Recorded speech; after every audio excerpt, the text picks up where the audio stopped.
বন্ধুরা, এটা গতকাল রাতের করা ভিডিও আজকে এডিট করে পোস্ট করছি। তো ছেলের জন্য একটা খাবার বানাচ্ছি, বায়না ধরেছে।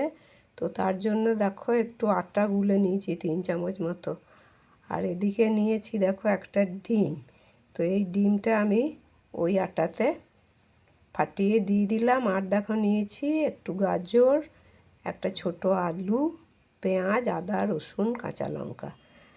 তো এইগুলোকে গ্রেট করে আমি ওর সঙ্গে মিশিয়ে দেবো ভালো করে। তার জন্য আমি দেখো আলু, গাজর তো গ্রেট করা হয়ে গেছে, পেঁয়াজও হয়ে গেছে, এবার আলুটাকে গ্রেট করে নিচ্ছি।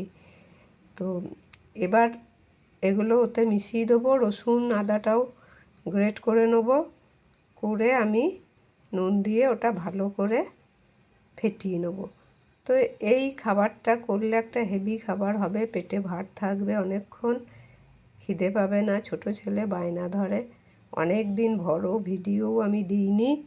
তো একটা কাল রাতে রবিবার ছিল, এটা ছেলের জন্য করেছিলাম, তো সেইটাই তোমাদেরকে একটু দেখাচ্ছি।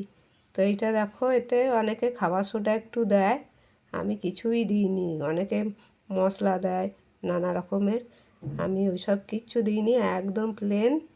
তো ভালো করে নুন দিয়ে ফেটিয়ে নিচ্ছি। আর এরপরে আমি যেটা করব, ফাটানো হয়ে গেলে খানিকক্ষণ রেখে দেব। তো দেখো সুন্দর করে ফাটিয়ে নিয়েছি, এই রকম টাইপের করতে হবে।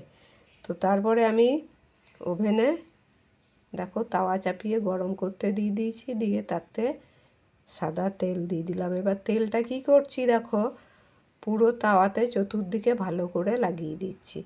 এবার যেহেতু আমার এইটার পরিমাণ বেশি হয়েছে একটু, তাই পুরো তাওয়াটা জুড়ে নিয়ে নেবে। আর আমি একবারে একটাই করব ওর জন্য, তো সেই জন্য আমি পুরো তাওয়াটা তেল বুলিয়ে নিলাম। দেখো ঢেলে দিয়েছি, এবার এটা চামচে করে আস্তে আস্তে গোল করে দেওয়ার চেষ্টা করছি, আর আগুনটা এই সময় একটু কমিয়ে দিয়েছি।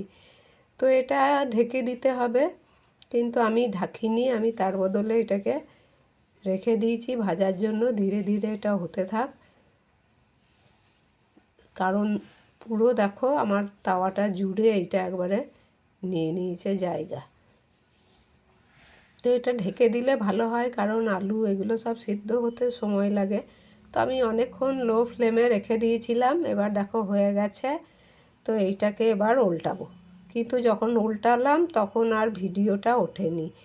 এক হাতে করছি আর এক হাতে এইটা করছি, তো ভিডিও করে দেওয়ার কেউ নেই, স্ট্যান্ডও নেই। তো তোমাদের এইটা উল্টানো দেখাতে পারলাম না। খুব সুন্দর উল্টেছিল, কিন্তু ভিডিওটা তখন অন হয়নি। তো যাই হোক, এটা আমি উল্টে নিলাম। দেখো একদিকটা ভাজা ভাজা হয়ে গেছে, আবার উল্টো দিকটাও আমি এইভাবে মিনিট 10 লো ফ্লেমে রেখে দেবো। তাহলে আলুগুলো সেদ্ধ হবে আর জিনিসটাও জমাট হয়ে বাঁধবে, ভাজাও হয়ে যাবে। তো তোমরা এরকম কেউ করো কি না জানিও। তো এইটাতে গাজর আছে, আলু আছে, 3 চামচ মতো ময়দা আছে। তো জিনিসটা কিন্তু অনেকক্ষণ পেট ভার রাখবে। তারপরে এটাকে আমি এইভাবে কিছুক্ষণ এপিট ওপিট এপিট ওপিট করে দেখো ভেজে নিচ্ছি। তো ভাজা আমার হয়ে গেছে, থালাতে উঠে চলেও এসেছে। এবার এটা আমি সস দিয়ে ছেলেকে দেব। তো ও এইসব জিনিস মাঝে মধ্যে খেতে চায়, কিন্তু আমার সময়ের অভাবে সবসময় করে দিতে পারি না। তো দেখো সস দিয়ে ওকে দিয়ে দিয়েছি, আর ও খেতেও বসে পড়েছে, আর খেয়ে খুব খুশি আনন্দিত। তো বন্ধুরা, আমার এই বড় ভিডিওটা তোমরা যে এতক্ষণ মন দিয়ে দেখলে, তার জন্য তোমাদের অসংখ্য ধন্যবাদ।